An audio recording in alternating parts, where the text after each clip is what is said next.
Okay, we're recording. Amazing, fast. This is good. It's very slick this time. Yeah, we move quickly. All right. So we'll jump right into it and kind of feed off of where we came from last time. And there is obviously the video of our last recording where we all kind of gathered, and I think I started recording about 5 minutes into our discussion, so kind of missed a few pieces of it. But at least this way now we're all kind of back on and continue our discussion on women in sales through, I guess, the new network that we created, which is called OPN, which is Open People's Network. And the idea of OPN is that we can all share and chat about all these great things that all these great people do in the world, and connect different industries and different businesses, and see how people can, I think, look at new ventures and new spaces, and hopefully we can drive some ideas from our discussions and see what happens. Cool. So I'll kind of throw it around the table, or call it around the screen. And then we can, everybody introduce yourselves, and then we can kind of kick it off with one great question that'll lead into 10 more. So why don't we go straight down? Jolie, you're up.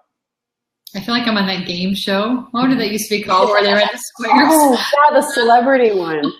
Yeah. Hollywood Squares. Yeah. And I'm just reaching down, and it should actually... Yeah. I'm like, Charles, what was that guy going to Charles? the next screen. Yeah. So my name is Jolie McMillan, and really straight out of university, started my career in sales and operations, and have never left. Originally from the U.S., so I packed a U-Haul with 4 days' notice, moved to Canada about 22 years ago, and recently I was with PayPal for 6 years, third employee for the Canada group who built the enterprise business, and I just joined Adobe Canada on the digital marketing side in a senior sales role. And you've lost your American accent. Have I? Totally Canadian. Well, everybody says I go up in intonation. That's where it comes in. Yeah, all the Canadian, I've been indoctrinated for sure. Cool. Kitty corner down, is that it? There we go. I don't know, is that it? Yeah, I can't make my arm do a bend. It's on the other end for me. Okay, so I guess I've been in the sales industry it'll be 20 years next year, believe it or not. I'm working primarily with resellers in IT. I was at Oracle for almost 2 years, and just recently came back to the reseller community with a startup called Sigmatics Solutions. So getting back to my roots, and having a lot of fun doing it. Awesome. Other way. Well, my name's Krysten Milne. I have an entrepreneurial background first and foremost. So my sales experience sort of came from, starting my own marketing company and just, getting my services out there. After the fact, got an MBA, and since that time have been in the sales industry, more in a direct sales role. And now I'm the senior manager of sales and marketing at Hardboot, which is Jeffrey's company, and why we're I guess gathered here today for thanks to Jeffrey, because he has a way of bringing people together. So we're trying. It's a good team effort. And it was so much easier today too. Oh, today was brilliant. It's gonna be like this every time now. We've started a good luck trend. Perfect. All the way through. So I guess my first, and I know that I think I was thinking about, what is the first thing people always ask you when you're a salesperson or a business development person? I think they always have, there's always going to be the horror stories. And since this is the Open People's Positive Network, we want to make sure that it's just all the cool stuff, because you're going to always get the side of it that scares people away. But I think there's that, and we talked and touched a little bit about this last time. What is that felt warm, exciting thing that was maybe not your biggest sale, your best sale, but the one that just made you smile and say, yeah, this is why I do this, and I can't wait to the next one. Does that exist? And if so, what was it? And what did you get from it, so that other people out there can say, yeah, you know what, I like that. This is a good reason why I got into sales too. I'll let anybody jump in on this one. I can take that. You always look at I think the big whale as the one that you landed. And I think, listen, I've had so many great successes and fun times. And I genuinely love building relationships and getting to know every person throughout that process. But, I think for me, when I was at DST, there was one particular whale that was a $30 million plus revenue deal. And I was told that we didn't stand a chance of ever winning it. And I think for any good sales person or even entrepreneur, when you're told you can't do something, that's probably your biggest motivator to do it. We tend to all be contrarians by nature. And it was really complex, and there were so many moving parts and people. But I think that satisfaction of landing sort of the one that is the impossible deal is the one that sort of sticks out for me, at least. I'd say there's too many to kind of go through, but that one for me was such a great win, and one that I look at fondly for sure. That's awesome. Yeah, I have a similar story to that, actually. The one that, I guess there's two that stick out in my mind. One would be the very first client I ever landed when I was running my marketing company. That was pretty special because it was like, wow, I can actually go out there and, find these people on my own and actually convince them of, from my own abilities to sign on with me. But one that really sticks out in my mind, I guess, same thing. It was a whale type situation. I was working in a sales role for a financial company, and my partner and I closed the largest sale in the company's history. So we got, emails from the CEO and that sort of thing. It was really a pretty neat experience for me, especially, just given, the nature of the industry and it's highly competitive and that sort of thing. So it was a really cool experience. So I think for me, I find sales sometimes is a lot like playing chess, right? You need to anticipate your competitors' moves and you need to be one ahead of them. And I've got a guy, he actually used to be my inside sales rep, and he went to a competitive company, and we were bidding on this one deal. And we have in the channel what are called value-added distributors, and they used to stock product. And we had two of them, and I went and put all the product on hold with both of them because I knew what was coming through for this particular customer. So he couldn't touch anything. So when the client went and asked if he could provide lead times, he had no product that he could sell them because I had everything locked up. So it's just being one step ahead and outthinking your competitor. That was a lot of fun. He still talks about that one. So that's actually pretty cool. Like everybody had kind of a little bit of, and I love the word whale because I don't know if, and maybe I'm not strictly 100% in sales, so I don't think of the word whale, but I guess it obviously in this context, it makes sense. But I guess in these amazing moments or refining moments in the career of sales, what is the skill set that you think lended you to be strategic in chess or closing the largest deal of the business history or closing one hell of a big deal in what you're doing and saying, well, what was the key asset to? Was it I was hardworking, or I had a great team behind me, or was I strategic, or was it just the fact that I just had the smarts and I had the intuition to be able to drive it forward? So what thing can you offer to the audience that would say, you really do need to focus on these skills or this skill, and this is what's really going to help you? Or is it just being overall knowledgeable in your client and what you're trying to offer? I think it's just having a no-lose mentality.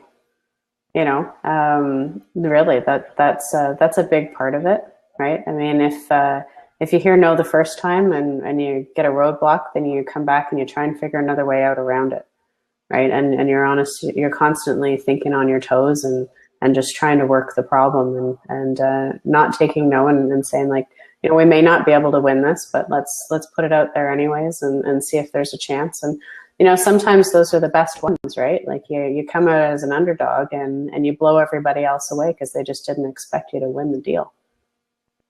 Yeah. Yeah, and I would say strategy first. I mean, I'm a big believer in strategic thinking and being really hyper-focused. I would say strategy, I would say tenacity. You know, when you're doing these very big, long, complex deals, you're going to have these highs and lows. And the wins belong to people who don't tire and who are incredibly tenacious in a good way. So I would say you have to be when you get into these very complex, strategic thinking is a key. Certainly, like say the tenacity to see that through and not give up. And I think, consummate trust builders. I think you'll never get to the win if the client doesn't trust you enough to give you the tools that you need to win that deal.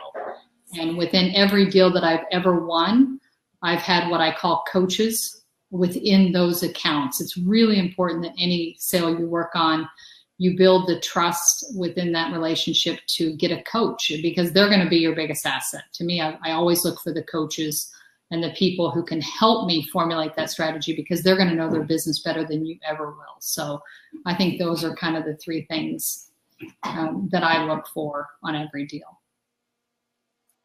Yeah, I totally agree with that too. And I think just to add to that, similar to what you were saying, is just having that perseverance. And similar to what Lori was saying too, just, when you get a no, following up, dripping on that person, but doing it in a way that's, like Jolie was saying, builds that trust, builds that relationship over time, and just knowing that at some point in time, that trust is going to reach a level where, the sale is hopefully and probably going to happen. And so that's my take on it anyways. Yeah, and so always, and getting yourself to a point, as Jolie had said, where you have the last right of refusal, right? So they'll call back and say, hey, so-and-so came in and they're a little bit under. I think you may have made an error with your pricing. You want to adjust that and resend that back to me. That shows that you've really got the trust of the customer, and they really want to help you win the business. You've built the relationship. Yeah. No, fair enough. So do you find that as you've gone through these, it sounds like no, in this context, really means you're not doing a good job. You haven't done a good job. I'm not really interested. So that pulls it back to you to say, well, you know what? Maybe you're right. Maybe I didn't put my best foot forward. I got one more opportunity to really shine here, and I'm going to do something a little bit different, maybe a little off the wall, but I really want to win this, or I really want that opportunity. I don't want to lose it. And that maybe is your sign to drive you harder. Is that a fair statement? It sounds like you can all be driven like crazy. We all get the word no.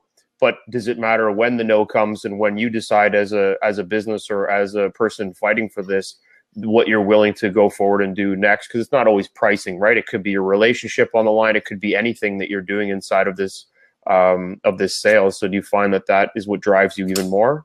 Or you just sit back and say, you know what, I really am done. I'm out of here. Well, I mean, they always say one of the first things is you're always supposed to anticipate customers' objections.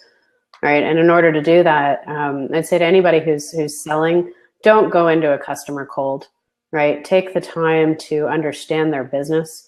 If you don't know anybody there, or you really don't know the client, then do some reading up on them, see what their key initiatives are, what their driving factors are, for growing their business, and make sure that you're tailoring your message to them, because that's really going to get you a lot better response from that client than just going in and saying, hey, Mr. Customer, I've got a product or service. This is what it does, but I can't really relate it to what your business is or how it's going to help you.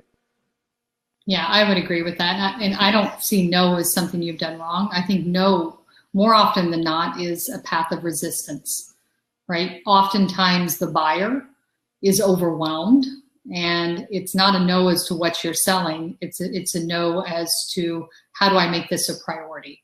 So I would agree with Lori. I think, I would never dream of talking to a customer without studying in depth their financials. If those are publicly made available, I want to align to their strategic, objectives. And again, I go into it with very much an open kimono that I'm not here to sell you. At the end of the day, if we can't meet each other at the line, if the solution doesn't fit your need, then we walk away. I mean, it's you know, we walk away respectfully. So I go into this very much as a brainstorm. Here's what I know about your business. Am I close? Am I right?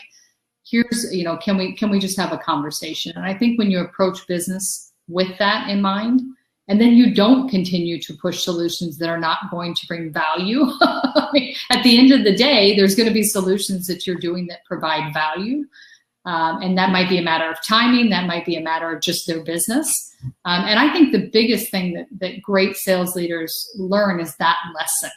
Instead of going, you know, they always hear the proverbial take 3 no's, and on the 4th no, sometimes it's just not the right fit. And so the greatest salespeople, part of that is strategy. You identify the lowest hanging fruit, and you also realize when it is time to walk away because potentially there's not a fit, and that doesn't mean forever. That might not be a fit for right now, and you have to have the intelligence and the maturity to recognize that both for you and your company, but most importantly for the person you're speaking to on the other end of that transaction.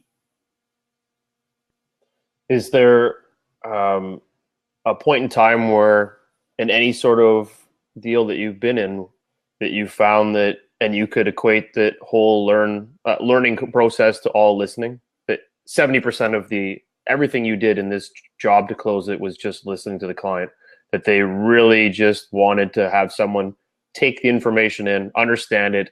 I don't know if you call it befriend them, but really drive into that whole perspective to get more out of them. And you found it was actually easier that you spent more of that time listening and trying to engage them that way than trying to push information and knowledge and detail down their throat. I think that's the same with everything in life, right?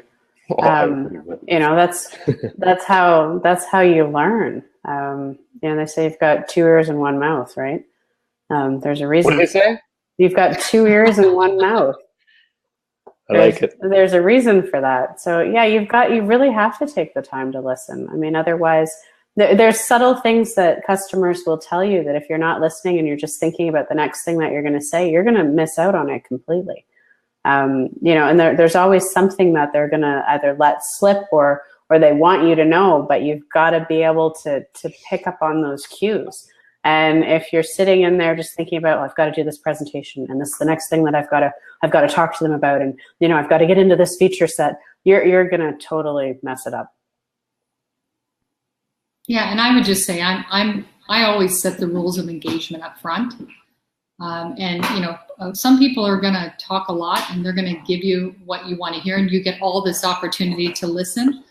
You know, sometimes the best people in the room are the people that aren't comfortable talking. So they're the introverts in organizations. And so I think it's really important. Part of what we do is we make people feel comfortable. And a lot of times I'll do one-to-one.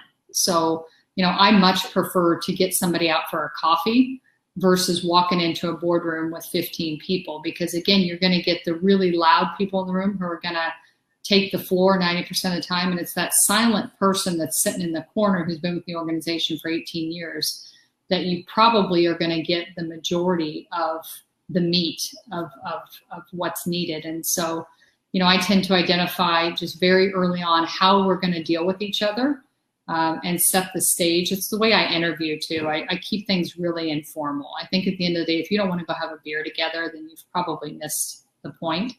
But again, as much as I can, I try and get people one-on-one out of the office, because I also find that when people, they have a very different hat on when they're in the office. And it's just more of a normal flow when we can go grab a coffee at Starbucks, talk about their business and needs. And then everybody kind of regroup and say, hey, I heard this from Lori and I heard this from Krysten. Do I have the picture right? And then I think that's always been the way I've operated. I enjoy it more. I'm not a big fan of decks and presentations. I just want to stick myself in the eye. And you know, that's kind of the approach. That there's a time and place for that when you all come together and you've brought all those pieces of information into one place is how I tend to approach selling.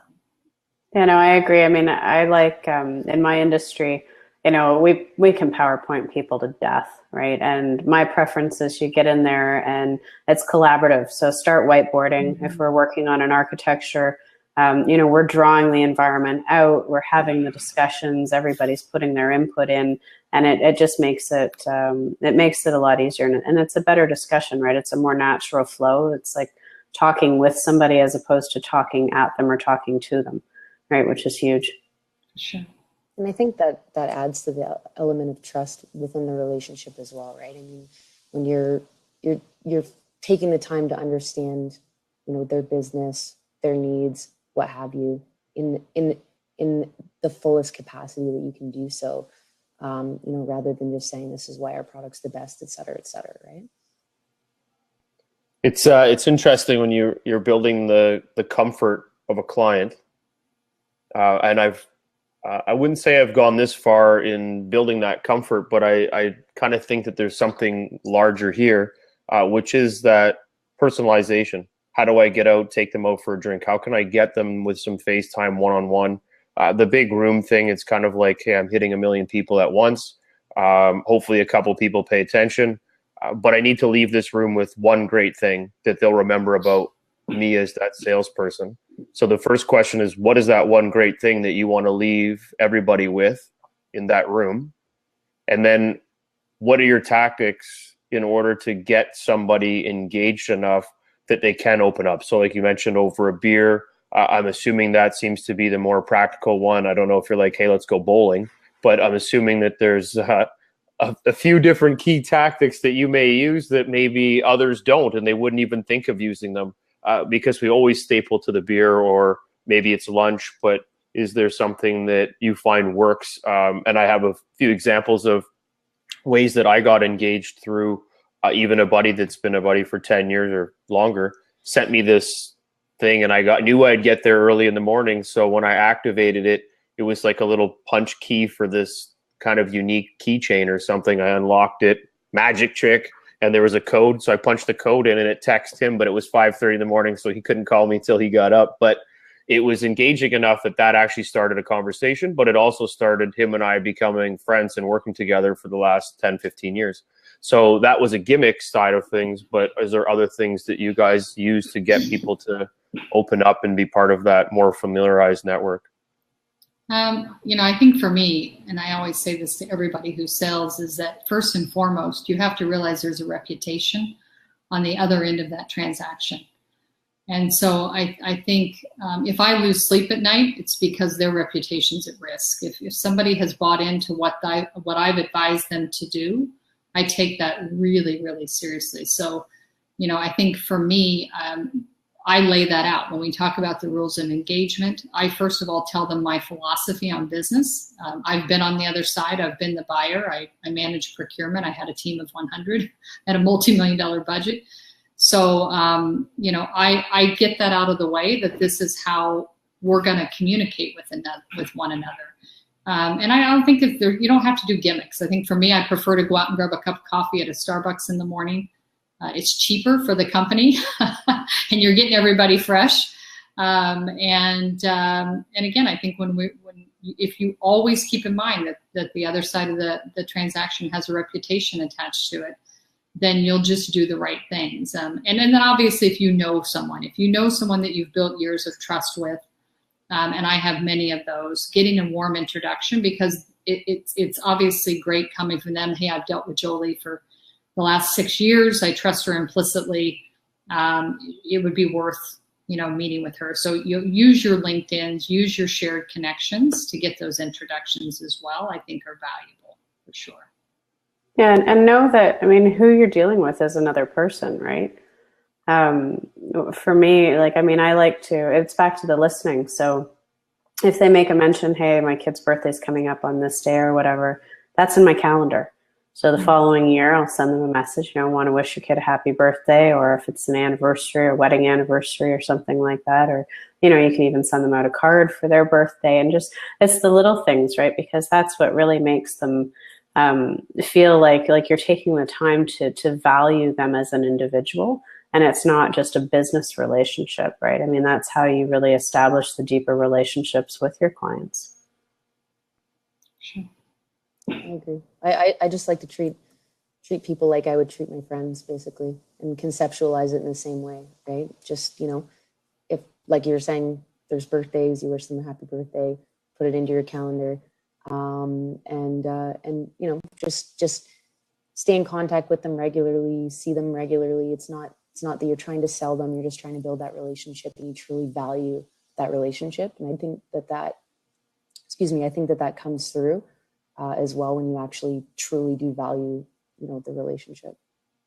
So nobody likes to be sold to. They like to be, everything has to be somewhat personalized then. I think it helps. Absolutely, yeah, absolutely. I think they want to know what they don't know, and I think that's fair. I think we value information in this day and age. And, you know, speaking about what we've been speaking to, the good thing is that most people aren't great in sales. So, you know, those little things, as Lori pointed to, go a very long way, and particularly post-sale. And I find if there's a skepticism in the market, and I think that's been brought about a lot by the SaaS model, is that you're going to sell me and you're going to turn and burn. Yeah. And I hear this a lot, and it's harder to maintain post-sales relationships because you've got a lot of pressure to hit certain goals.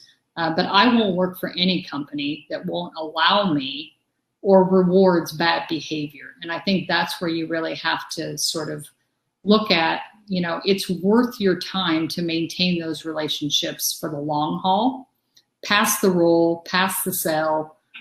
Because the one thing you can count on is they will resurface, number one, but it's just the right thing to do. I mean, at the end of the day, and I'm always truly amazed at how many people do not sign up for that philosophy. And I hear it repeatedly, and I have for years, where, hey, listen, so you're just going to sell me, and then you're not going to care, right? You're going to dump me off to some rep. And so I think success belongs to the few that don't do that. You might make your quota, but you're certainly not going to gain a long-term reputation. Yeah, and I'd say with that too, it makes it harder for the really, really good sales reps, right? Because when you go in to sell, they already have this impression that this is what you're going to do, right? So you're already selling against that preconceived notion. Now, I've always said before, I said I'd love just to have a card that doesn't have salesperson on it. Right, because sometimes that just, it doesn't get you in the door, right? So they're like, I don't want to talk to you. It's like you're another used car salesman that's going to give me something that I don't want or I don't need, and you know, it's a deterrent sometimes, right? That's interesting. So there's all these different titles that come about to help people engage better and get into businesses. So they change it around from business development to guru of X or whatever the title is that gets you in the door. Or they, I guess they'll drive up these things so that you're like VP of this. And so now all of a sudden you have everybody that is all of these high titles, and they almost convolutes what your real skill set is. So when you go in there, you know, you're thinking you're meeting with, I don't know, whatever, vice president of sales, and it's a 22-year-old fresh out of school, and it's just a title that's been given to open the door because they want you to sit there and listen to that conversation. I guess that's probably pretty common in the market. So how do you, as a business leader in sales, how do you distinguish yourself from the rest of the pack without using specifically your title, if you will? Well, I mean, sometimes it is the title that gets you in the door, right? Like C-level executives typically want to talk to other C-level executives. I mean, that's the way that it is. You know, but I've watched this, there's this LinkedIn session. I can't remember the name of the lady who did it. And she said, you know, you need to change your titles on LinkedIn, not to say what your title is with an organization, but what it is that you do. So mine, I've put mine as a customer advocate, right? Because I advocate on behalf of my clients. I see that as a more valuable skill set and a more valuable title than just saying that I'm a salesperson. So, you know, I mean, there's different ways of differentiating yourself. But I mean, yeah, where I came from previously, the guys had, you know, like business development manager or regional manager of blah, blah, blah. And they were inside sales reps, but they got to choose whatever title it was that they wanted, that they felt would actually get the person that they're calling to pick up the phone. And that's just misrepresentation, right?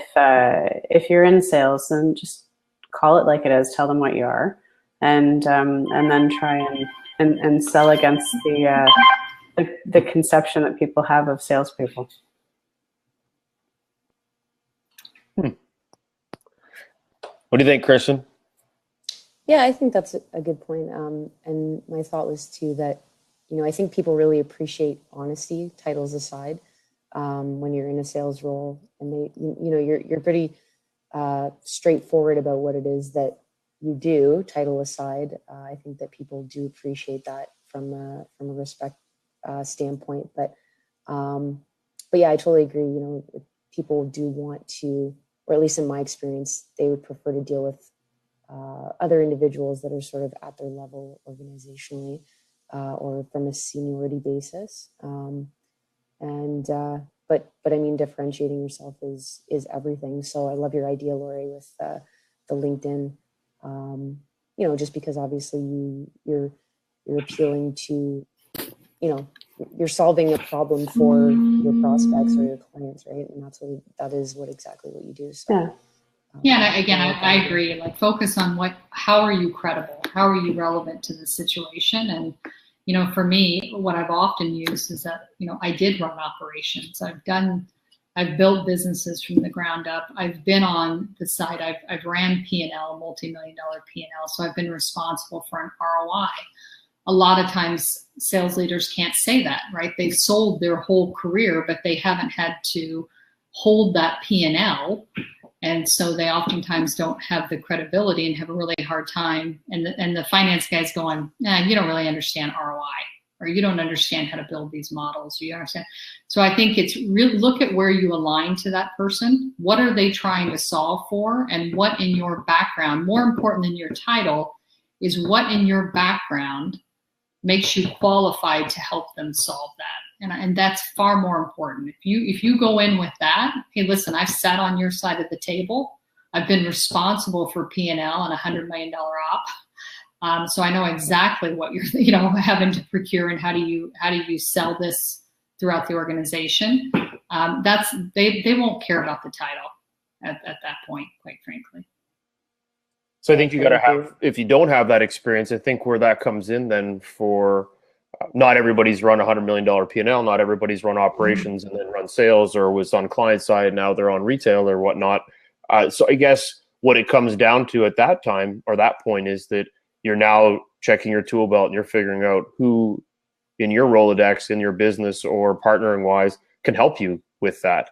So you're trying to get them to believe in you, that you can help them solve this problem, but you may not have all that background experience, but Bob or Tina, they're subject matter experts, and they could actually come in to help them feel more comfortable. Is that something that you can utilize and is worth doing inside of sales or inside of what you're doing today? Well, I'd say even take the initiative and learn a little bit more about the business that you're working at, right? Get into some of the other departments, talk to some of the other people. Don't just specifically stay within your role. That's how you grow more, right? And it gives you a better appreciation of how a business actually runs, to know, okay, well, it's not just about what I sell. There's other factors. There's, an HR department. There's a this department. There's a that department, right? And this is how everything works together. And keep in mind that people love to teach. So I think if you're leading with what Lori's saying, hey, I'm passionate about customer advocacy. Everybody loves to teach. And even in my earliest days, it was amazing to me when I didn't sell. And I went in and said, hey, listen, teach me about your business. I mean, we're all creative, intelligent people. Sometimes it's those younger people that will see things that others don't see. So don't count yourself out because of inexperience, right? When I first moved to Canada and we packed a U-Haul, we were all in our early 20s. And the things that we saw, we could identify, and our energy and our enthusiasm, and we had no boundaries, right? We weren't limited by the way that the industry had always worked, right? So when I said to the president of Liberty Mutual, hey, I was in my early 20s, why don't we sit somebody inside your claim center? Because I think we could really drive some efficiencies. He just said, hey, that's kind of a cool idea, right? So I think as long as you're approaching it, if you're creative, if you really care about people, you don't necessarily have to have 2 pages of a resume, right? If you can bring that skill set to the table, sometimes it is that newness and not being weighed down. That's called just taking the gifts that you have and that's your message, right? So your message might be, listen, I'm new, I'm young, I'm enthusiastic. I'm not weighed down by all the baggage of this industry. I call it owning a cat, right? When you own a cat, you fail to smell it anymore. But people come to your house and they can smell your cat. And so we were pitching, hey, we have no preconceived notions about how this industry could work. And it was amazing what presidents would go, wow, you do, you're 23 years old and you have all these fresh ideas, right? We didn't need the experience because we were selling those presidents in a very different way. The fact that we didn't have experience, right, in this sort of draconian industry actually played to our advantage, right? So I think that goes back to what Lori says. If you see there's a need and it depends on what that need is, but you can fill that in many, many creative ways that don't come with years and years of experience. And I remember where I was at years ago, there was a guy that came in, young guy. He's like, I want to get into sales. And he actually offered, he said, I'm going to work for you guys for free. He stole my line. That's my yeah, he said, he goes, I'm going to work for you guys for free for 3 weeks, and you tell me if I'm doing a good job. And he was just like banging it out of the park. Right. And it's the level of enthusiasm, and he's like, he goes, and in that too, I mean, he sat in our shipping receiving room. He helped with the shipping and the receiving. Right. Because in an entrepreneurial company, it's like, you know what? No job in the business is beneath you. If you've got to answer the phones that day because the receptionist is sick, you sit up at the front and you answer the phones and you learn all of that stuff. Right. It's huge. So it's good if you really want to get in on a business from the ground up, like start with a smaller startup, right? Because then you can get your hands into everything. Yeah. And then you can really figure out like, what is your passion? Maybe you think, hey, I want to get into sales, but then you start working with the guys on the finance side and you're like, yeah, I really actually like doing all the numbers. And, I'd rather do something in finance or accounting. Like, you never know. Or if you're in a big company, take on that new division, right? I mean, that's how I ended up in Canada. Yeah. I knew I was in a big company in the US and I said, hey, if you're going international, I want to go. The things that we got to do, we packed U-Hauls. We'd never been to Canada. 4 days notice, took a 50% pay cut. But we got to do things from writing leases to, negotiating. I mean, deals that we would have never touched, creating our own marketing brochures. So don't be afraid too, if you work in a big company, to talk to people. Let them know what you want to do and spearhead those entrepreneurial pursuits that are within the big companies, the things that nobody else really wants to do. Particularly when you're young, it's the time to seize that, because there's going to be very few times in your life when you can pack a U-Haul and move or go to Singapore to open a new division. Or I tell my son that all the time. The biggest thing he can do is keep a migrant mentality. Right, to be able to seize upon those opportunities, whether that's a startup or whether that's with a big company trying something new. Take some risk. It's easier to do and ask for forgiveness after. Yeah. Well, and if you're going to set goals, right, they always say never set a goal that is easily attainable. Always put it out of reach. So it's a little scary, right? And then you're going to work extra hard to actually try and get to it. And then the same, like you reach that one, the next one, you put it out there even more. No, exactly. Remember in my Loblaws days, running all their online marketing, our group managed all of the finances. So we utilized the finance team, so it was my financial, we'll call it minimal expertise that became quite sharp at the end of it all, but found different ways to skin the cat so that we could actually grow the business, reduce operating costs. And one of the, funny things that we did is that because Loblaws had more buying power, we would buy all the paper for all of the third-party printers. It's not something that was approved and Loblaws said, yeah, let's do that. It was more of, well, if we can save this much money and this much time and become more efficient, let's do it. And then when we moved all of our books over to the finance, they were like, how come we're buying millions of dollars worth of paper all the time? Once they dug in, I was like, well, hey, we saved millions. That's the whole point of it. So it was that entrepreneurial side of it that was saying, well, if I can save money here and build up other things, it's going to benefit the business. But you took the initiative to do it, right? So you look for the gaps, look for the wins, and then you jump down them. And those are the things that make or break what you do in business. And that goes from being an entrepreneur to working in big corporate too, right? And yeah, sometimes you do them before you ask. So, well, and I would say never underestimate, and we touched upon this, but never underestimate the value of a coach, right? So when we first came to Canada and we were 20 something, 23 years old and had no clue about the Canadian market, it turned out to be radically different. And we were completely unprepared. I remember picking up the phone and calling the president of Allstate at home on a Saturday, being naive. Again, this is what youth will, sometimes be naive. And it's amazing what they will do. I mean, he coached us through the entire first 6 months strategy. When you say to a customer, what should I be doing? They'll be the first, and he said, boy, if you do this price and if you do this, and then how the hell can he say no when you say, will you be our customer? He built our entire business plan for us, right? Yeah, for sure. So I think sometimes when you're new and inexperienced, don't be afraid to say that. Hey, listen, I'm excited. I want to do the best I possibly can. If you were me doing what I'm doing, how would you position to you?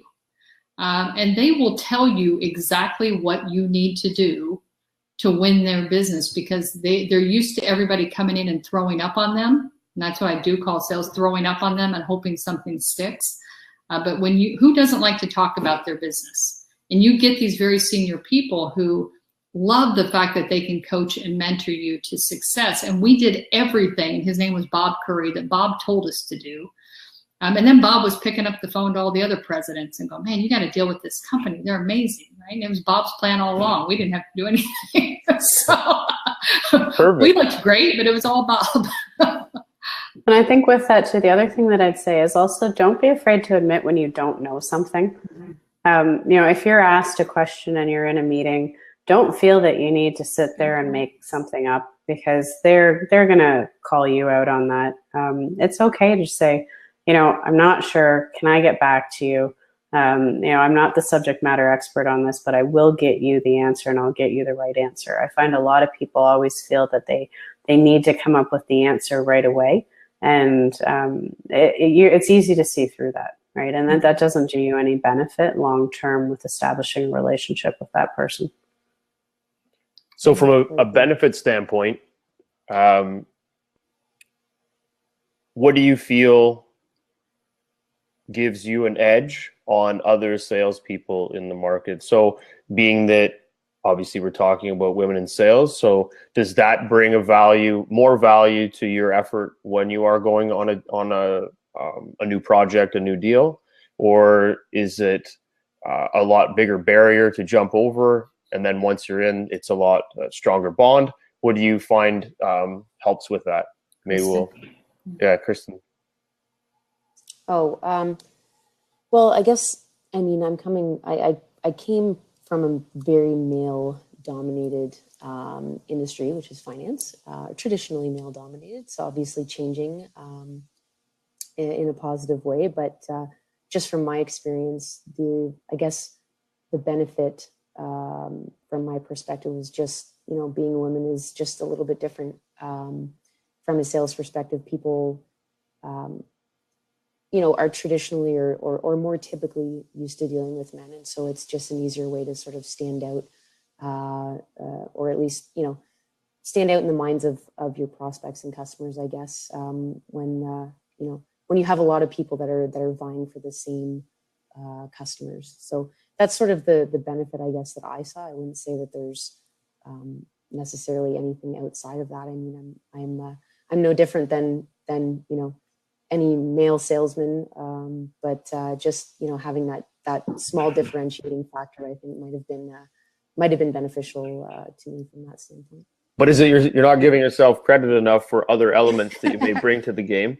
And I'm saying this for everybody, but I could think of it could be just the way that maybe tactful, maybe that it's you bring more compassion. There's got to be some little elements that are more noticeable in your skill set, maybe as a person, maybe as a female. But I would think that some of those, like you could say a business owner, he's so passionate, that's why you want to work with him. I don't know if that's right, but you get where I'm coming from.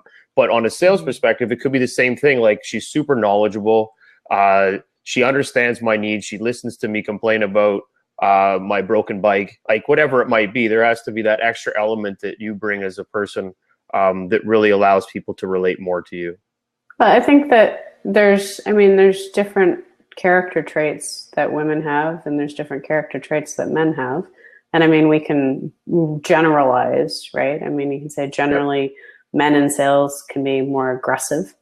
Women listen better. Again, it's a complete generalization. I mean, I'm in an industry too where I'm in IT, so the majority of the people that I'm in meeting with on both sides of the table are men. So, hey, I stand out really well because, sometimes I'm the only female in the room. And I find that again, just because of us being women, that some people feel more open to us.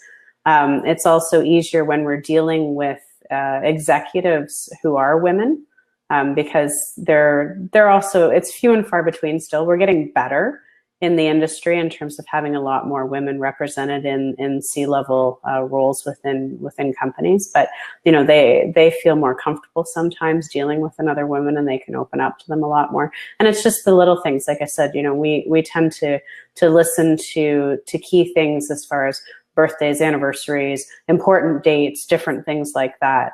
So we just add sometimes a little more personalization than some of our male counterparts do. I mean, hey, there's absolutely fantastic guys that are in sales. There's absolutely fantastic women, and then there's some that suck, both men and women, right? Yep. But I think you're bringing in elements too of like things like empathy.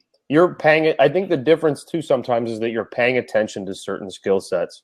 So you're generalizing, but you're saying, well, I pay attention to birth dates and stuff like that, and maybe not everybody does, maybe not every female or male does. But I think as someone who is trying to get into sales, being female or male, I think there's a lot of learning you can take from this, which is you need to have these skill sets, but you need to also utilize them and know when to utilize them. And that could be utilizing empathy or utilizing memory, listening, whatever that might be. But if I'm sitting here watching the show saying, I'm not sure I want to get into sales, and then after talking to you three, I'm like, yeah, I actually want to get into sales. This is huge. Who closes that many deals that big? What do I need to do? So there's those little elements that really do tweak you and say, yeah, you know what? I am more empathetic to people. I would make a great job doing this, or whatever it might be, right? Yeah, and I would just say, listen, I've worked with hundreds of men and women, and if I took every strength and every weakness and I added them up on a balance sheet, they'd probably net out to zero. And so I would say that the one thing that women probably, because you're dealing with the buyer, and it's more about, to me, the buyer and their perception. And I can tell you, the guys would always say to me, that's ridiculous. I told them the exact same thing that you told them, but they believe you. So I think sometimes the guys would get really upset, because I would say, honestly, there is no better price that we can do. We've sort of skinned the cat on this, horrible reference, by the way. I don't know where the hell that saying came from, but the guys would say, that just drives me crazy, because you'll say exactly the same thing I said, but they believe you, right? So I think sometimes, and Lori sort of pointed to this, I think sometimes that, again, from the buyer side, the perception might be that when they're dealing with women, if you have to generalize, and I can't stand generalization. I think I told you that in the email, because for every single generalization, there's an exception. But I think sometimes if you had to blanket generalize, it's that I think women can just sometimes be trusted more when they say something or do something. And that's not fair to the guy sitting on the other side of the table, but perception or people is someone's reality, right? Whatever your perception, that's your reality. So, I would say for myself, it's not one thing. It's all those things that you kind of build over time, those skill sets that you bring to bear, because I don't think it's going to be one thing like trust or tenacity or customer advocacy. I think it's when you have all of those tools, when you have more of those tools that round you out, that's when you're going to rise to the top, 3 to 5%. It's not just one thing. For sure. So is there, I guess, there's one thing that you could say that helped you in your career it was mentoring or whatever it might have been that helped you? 'Cause it sounds like your career, as you go through, there's a ton of learning, and you have to be open to learning and taking everything in and looking at all avenues and always working on your skill set to be better at what you do. Is there a couple of things that you would suggest to the audience that would say, you know what, when you're going through this 30, 40, 50-year career in sales, you know, always be getting educated, always be doing these certain things, and they're going to help you be successful? Is there any notes you'd throw out there? And Lori, go ahead. Yeah, I mean, I guess it would be like you said, like always be learning, right? Like sales is changing. The method in which we're using to sell now is completely different than it was even a few years ago. The people that we're selling to are completely different than a few years ago. I mean, you know, social media is massive. And when you read about the impact that that's going to have on sales in the future, and I mean, it's just, again, it's a completely different way of selling into people. So, you know, you can't be static. You can't think, oh, I've learned everything there is to know. I'm the best salesperson there is out there, because then you'll just end up going the way of the dinosaur, right? And that can happen very, very quickly. Yeah, and I would say, and this ties into the learning, in whatever you want to do, I don't care if it's athletics or sales or you're an artist, I think identify who are the top 5% doing it the best and what are they doing. And I think you're going to save yourself a lot of time and heartache. You know, whenever I brought on new people, or I remember we started a new division and I took the gal that I brought on, and California was doing it, and they've been doing it for some time. And I made it a point of sending her down for 2 weeks to spend her first 2 weeks with the best people. And they were the ones just knocking it out of the park. And, you know, we could have just let her muddle through and figure it out and learn the hard lessons. But, you know, to get her started out with the top 5% just saved her so much ramp up and learning. And then they became sort of a mentor to her. Hey, we're watching you, you know, our stamp's on you. I think, you know, in anything that you do, emulate the best. What are the best doing? Learn from that. Put aside your arrogance. You're going to find your own way and your own, but you're going to save yourself a lot of time in anything if you just focus on the top 5%. How can I learn from them? Yeah, and don't parrot. Like, I mean, you can go to all the sales training that's out there, but don't parrot it, right? I mean, you really need to take it in and make it your own and personalize it. I mean, you know, I've sat in and you hear the guys that are doing, I call it the dialing for dollars, and they all sound the same, right? Because they've all been on the same training course and they're all reading from the same, you know, sheet that's it's not personalized in any way, shape, or form, and you're not going to be successful doing that. So it's like pick the stuff that you're going to learn, you know, pick the best parts of it and then take it and make it your own. Mm-hmm. Yeah, I absolutely agree with that. And just having that mentality of, you know, don't be afraid to fail and don't be afraid of rejection and persevere sort of through whatever. But it's, yeah, if you can skip those steps in the meantime, because one part that I guess that we didn't touch on is that time is always an important element in sales too, in any way, shape, or form, right? But it's a very important element in sales. And so if you can, you know, graduate beyond or into sort of learning what the top 5% are doing to do so well, then I think that's great advice. And you just triggered something, Krysten, because I think I learned in sports, if you ever watch football, you know, the play-by-play post action. And I've always been somebody, I'll walk into a sales call and I don't care how well it went, I'm walking out thinking, what could I have done better? And I'm dissecting that sort of play-by-play of what did I fail to ask? What did I fail to do in that call? Or how could I have positioned that better? So I think self-awareness is a big deal. So get that feedback both from the customer, hey, what could we have done better? But also, you know, have that self-awareness and be sure that when you walk out of those calls that you've identified 3 or 4 things that you could have done better, because it's the old adage that if you practice at something for 10,000 hours, you're going to master it.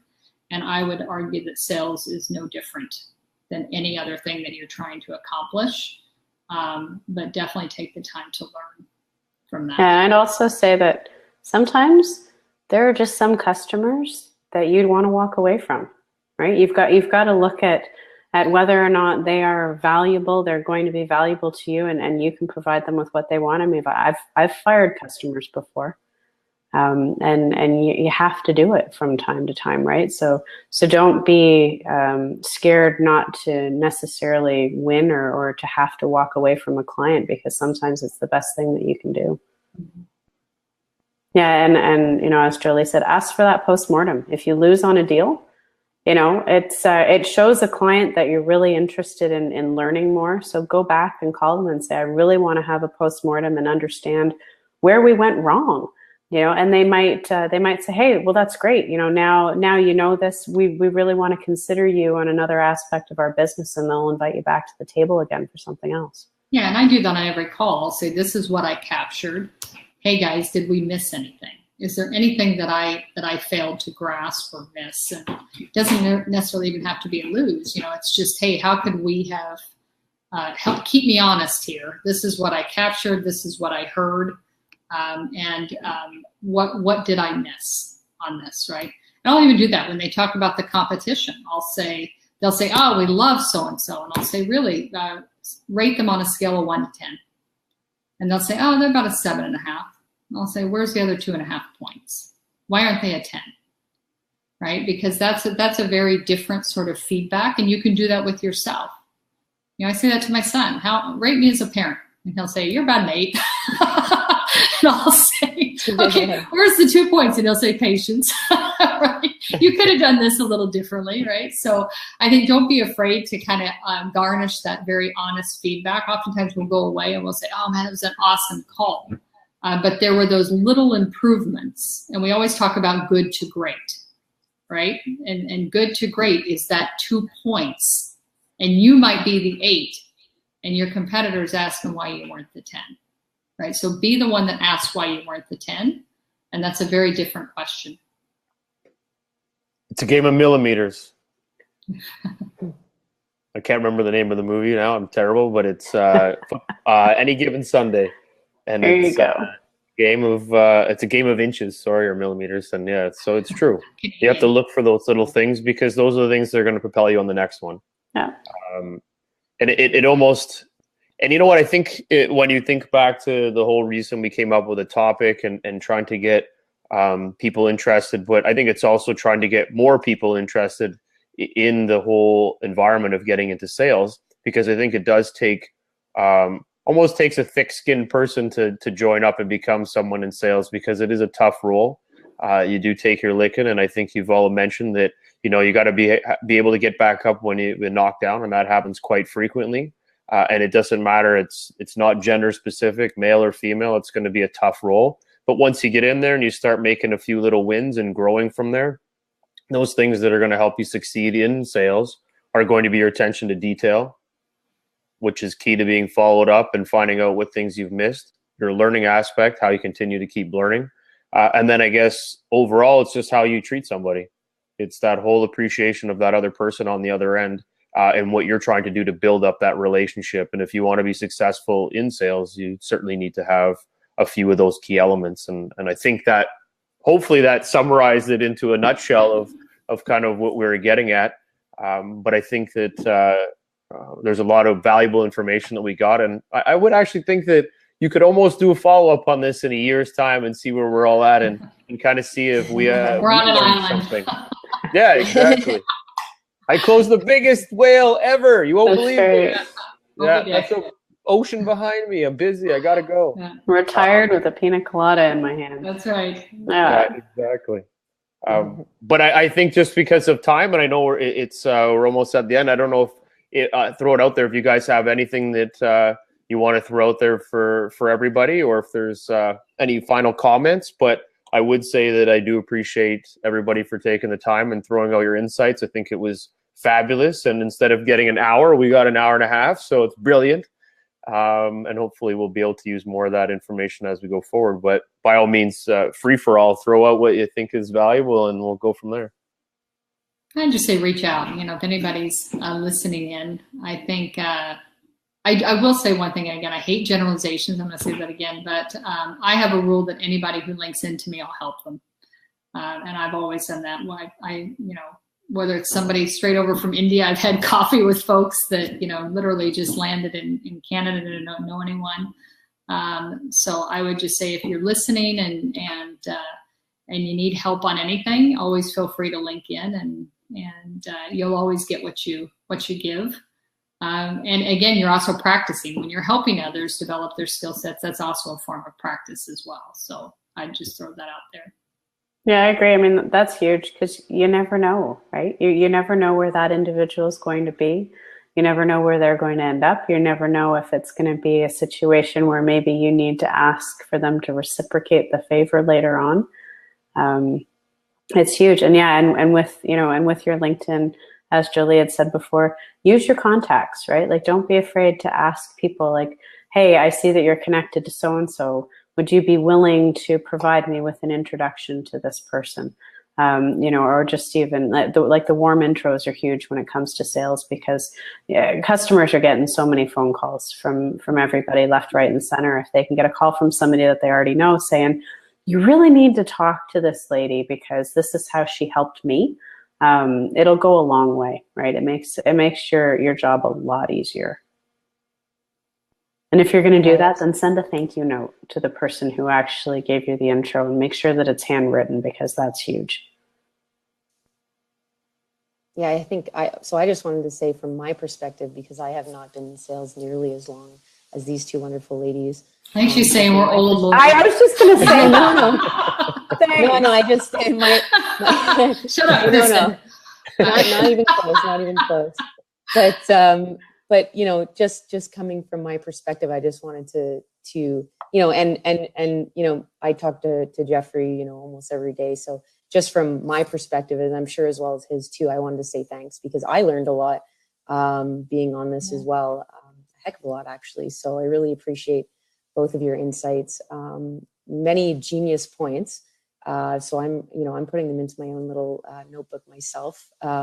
But same goes for me. I mean, I always love to connect with anyone, and I'm always love to help out anyone I can as well, in whatever way that I can. So I echo those sentiments, but I just wanted to say thank you. So thanks, ladies. Yeah, thank you as well. Oh, thank you.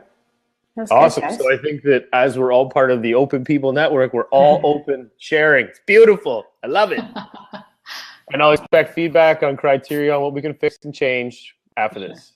But by all means, say, change your shirt. Talk too loud. Stop. No, you need intro and exit music. We'll work on that.